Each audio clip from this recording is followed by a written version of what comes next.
Tokyo Ghoul, the live-action movie, was released last night in America finally, and I got to see it. I should probably give you my thoughts on the anime itself before I dabber into what I thought about this film. I think the anime's fine.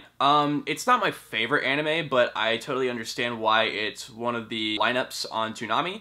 I think it's a really cool show to watch. I like the gore, I like the style of it. There's definitely a style to the show that gives a lot of fans cosplay to go with for certain conventions that are around their city. So in terms of like it being a pop culture anime, I totally understand. There's a lot of recognizable factors, the anime looks nice, and I just, you know, like I said, it's gory. I really like it. The one thing that I will say is I don't really like the pacing. I think the show is way too quick with pacing. They should really take their time with certain story arcs.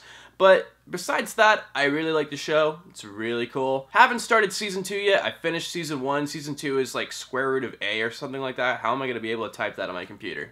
Which, going into this movie, that's totally fine. You just have to watch season 1. That's it. You don't have to watch anything else. Season 1 is all that you need to watch. And what do I think of the live action movie? I thought it was actually really faithful. There are little changes in terms of locations for fights, but it's actually a pretty accurate adaptation, I would say.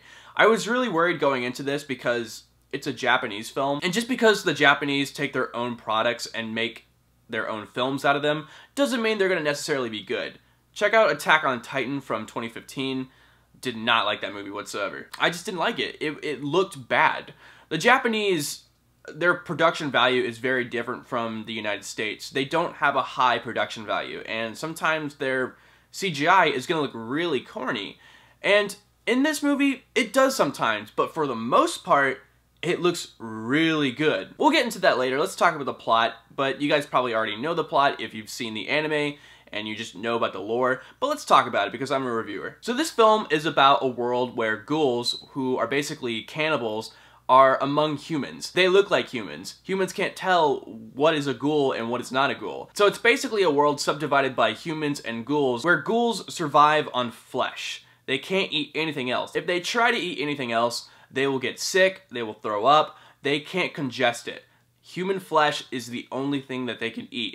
It's not because that they want to, it's because, okay, I can only eat this and I'm starving. So our main character, Kaneki, is in an accident after he is on a date with a ghoul, and the surgeon makes the decision to take the organs of the dead ghoul and put it into Kaneki so he can survive. This turns Kaneki into a half-human and a half-ghoul, which puts him in the in-between of both of these worlds. And like I said, it's pretty accurate. They get the stories and everything about the characters really well. I think it's like the Hunger Games movie where it gets the story really accurate. There are a couple changes, but it gets everything well done. The characters are there, the storyline is there, and I just really appreciated that. And it's actually like visually cool as well.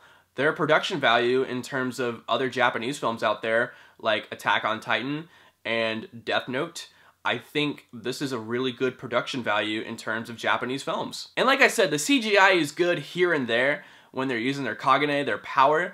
Sometimes it looks bad. Sometimes it looks poorly rendered, but mostly it looks really good. I was actually genuinely surprised because after seeing Attack on Titan, I kind of lost faith in the production value of some Japanese films, especially when you're dealing with anime and you're trying to match that certain style from that anime you're trying to adapt.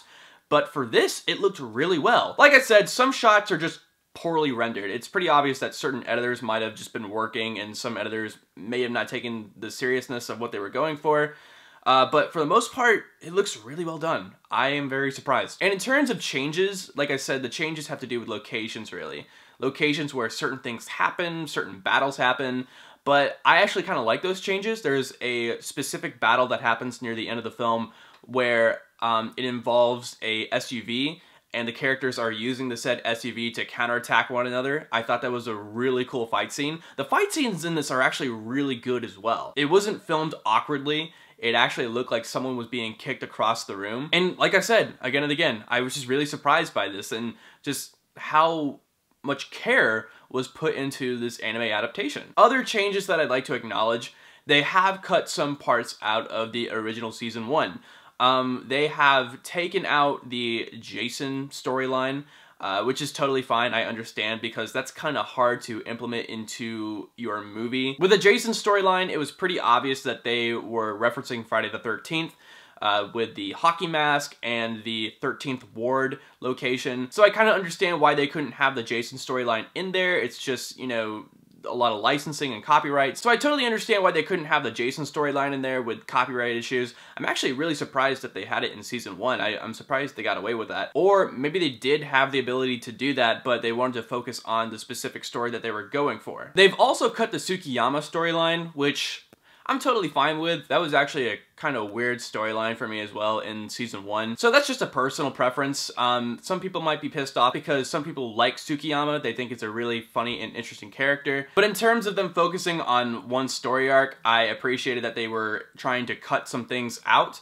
So yeah, I like the final product as well. The story arcs that they cover are obviously the beginning. You need that, where Kaneki becomes a ghoul. And the other, which is very vital to the series as well and focuses on the human aspect of ghouls, is the Hinami storyline, where we focus on this little girl and her mom trying to get away from the CCG, which I felt was a necessity to put in this movie because I felt like they needed to focus on the humanity of these ghouls and the idea that they're not eating people because they want to eat people.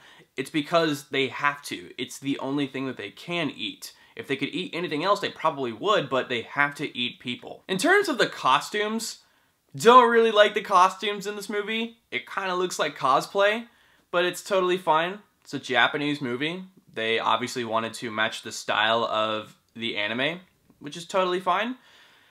But man, in terms of the character Kaneki though, I thought the guy did an amazing job. They really captured that Kaneki was hungry throughout this movie, where he's constantly throwing up stuff, he's going around the streets and drooling over people, but he doesn't want to eat people. So I think they just got everything right for the most part. There is stuff that's cut out, but for the main story and what the anime is actually about, it's all there.